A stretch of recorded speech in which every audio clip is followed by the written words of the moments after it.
Hello বন্ধুরা, good morning. বাইরে কিন্তু অনবরত বৃষ্টি পড়ছে। এই বৃষ্টির ওয়েদারে আমি আজকে বানাবো ঝাল ঝাল একটা মাছের ঝাল। ঠিক আছে, এটা হলো পুঁটি মাছের ঝাল, পুঁটি মাছের তেল ঝাল। বেশ অনেকটাই এর মধ্যে ঝাল হবে।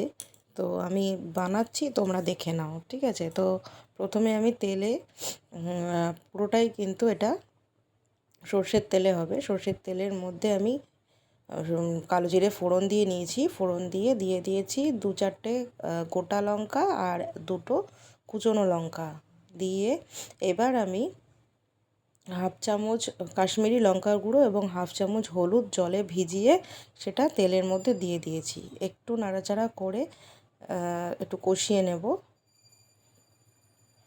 এটাতে কিন্তু কোনো জিরে গুঁড়ো ধনে গুঁড়ো আমি ইউজ করব না।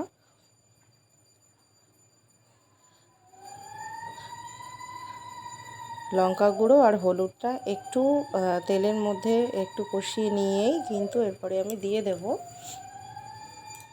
নুন হলুদে মাখিয়ে রাখা পুঁটি মাছ। তোমরা দেখে নাও, এখানে কিন্তু পুঁটি মাছটা আমি ভেজে নিয়ে করছি না, এটা কিন্তু আমি কাঁচা পুঁটি একদম দিয়ে দিলাম তেলের মধ্যে। ভালো করে সব কটা মাছকে বেশ ছড়িয়ে ছড়িয়ে দিয়ে দিচ্ছি। এটা কিন্তু একটু হাই ফ্লেমে করতে হবে। একদম গ্যাসের আঁচ হাই ফ্লেম রাখতেও পারো অথবা মিডিয়াম করতে পারো, এটা কিন্তু লো ফ্লেমে করলে হবে না।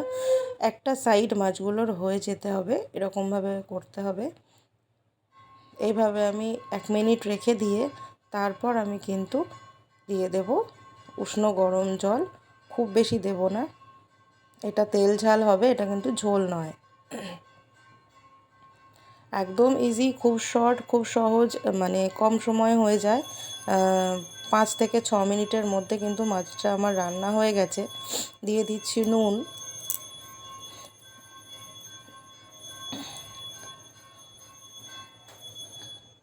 দেখো,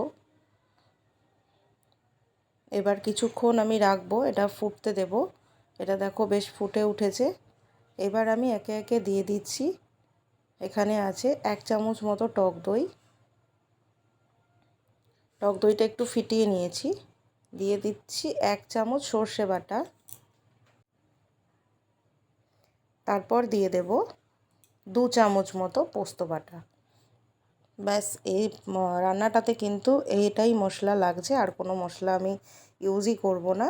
একদম সিম্পল, সহজ এবং খুব কম টাইমে চটজলদি হয়ে যায়। একদম গরম গরম ভাতের সঙ্গে কিন্তু এই পুঁটি মাছের এই তেল ঝালটা মানে একদম অনবদ্য লাগে খেতে। লাস্টে বেশ কিছুটা পরিমাণে ধনেপাতা ওপর থেকে ছড়িয়ে দেব। দিয়ে দেব খানিকটা কাঁচা তেল। দিয়ে নামিয়ে নিলেই কিন্তু রেডি পুঁটি মাছের তেল ঝাল। তো তোমরা দেখে নাও রেসিপিটা। ভালো লাগলে একটা লাইক করে দিও, কমেন্ট করে জানিও তোমাদের রেসিপিটা কেমন লাগলো।